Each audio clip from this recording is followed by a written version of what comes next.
Frindle Chapter 2, Miss Granger.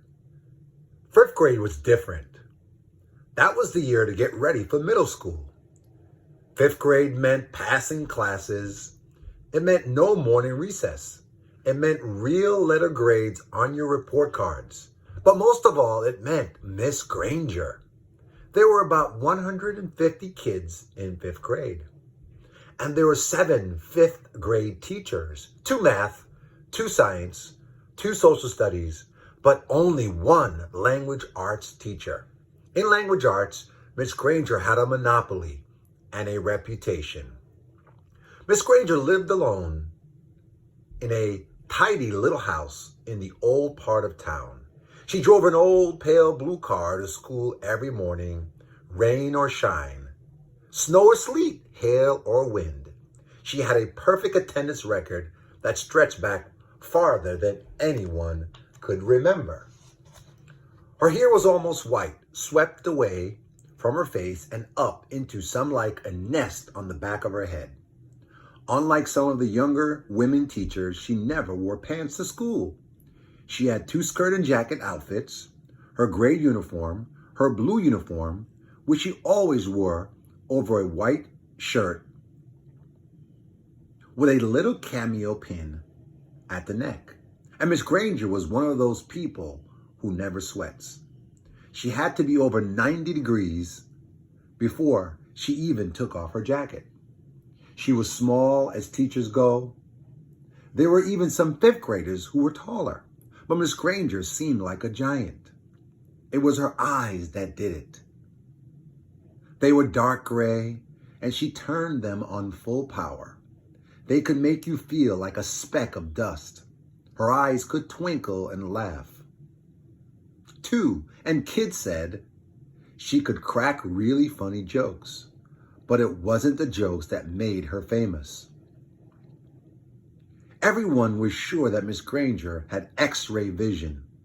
Don't even think about chewing a piece of gum within 50 feet of her. If you did, Miss Granger would see you and catch you and make you stick the gum onto a bright yellow index card. Then she would safety pin the card to the front of your shirt, and you'd have to wear it for the rest of the school day. After that, you had to take it home and have your mom or dad sign the card and bring it back to Miss Granger the next day. And it didn't matter to Miss Granger if you weren't in 5th grade, because the way she saw it, sooner or later, you would be. All the kids at Lincoln Elementary School knew that at the end of the line, 5th grade, Miss Granger would be the one grading their spelling tests, their reading tests, and worst of all, their vocabulary tests. Week after week, month after month. Every language arts teacher in the world enjoys making kids use the dictionary. Check your spelling. Check that definition. Check those syllables.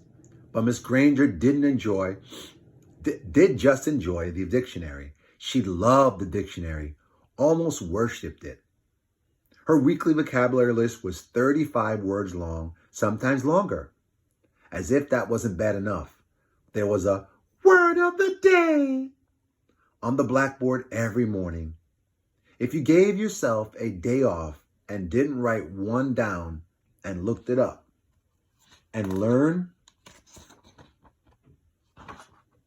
the definition, sooner or later, Miss Granger would find out, and then just for you, there would be 2 words for the day for a whole week. Miss Granger kept a full set of 30 dictionaries on a shelf at the back of the room.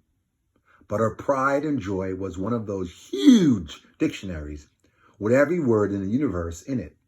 The kind of book it takes 2 kids to carry. It sat on its own little table at the front of her classroom, sort of like the altar at the front of a church. Every graduate of Lincoln Elementary School for the past 35 years could remember standing at that table, listening to Miss Granger battle cry, "Look it up! That's why you have the dictionary!" Even before school started, when it was still the summer before 5th grade for Nick and his friends, Miss Granger was already busy. Every parent of every new fifth grader got a letter from her. Nick's mom read part of it out loud during dinner one night in August. Every morning expected to have a good dictionary in it so each student can do his or her homework properly. Good spelling and good grammar and good word skills are essential for every student. Clear thinking requires a command of the English language, and fifth grade is that ideal time for every girl and boy to acquire an expanded vocabulary. And then there was a list of the dictionaries that Miss Granger thought would be acceptable for home study. Miss Allen said, "It's so nice to have a teacher who takes her work this seriously." Nick groaned and tried to enjoy the rest of his hamburger, but even watermelon for dessert didn't cheer him up much. Nick had no particular use for the dictionary. He likes words a lot, and he was good at using them. But he figured that he got all the words he needed just by reading, and he read all the time. When Nick ran into a word he didn't know, he asked his brother or his dad, whoever was handy, what it meant. And they knew. They'd tell him. But not Miss Granger. He had heard all about her, and he had seen fifth graders in the library last year, nose stuck in the dictionary, frantically trying to finish their vocabulary sheets before English class. It was still a week before school, and Nick already felt like fifth grade was going to be a very long year. Chapter 2 completed.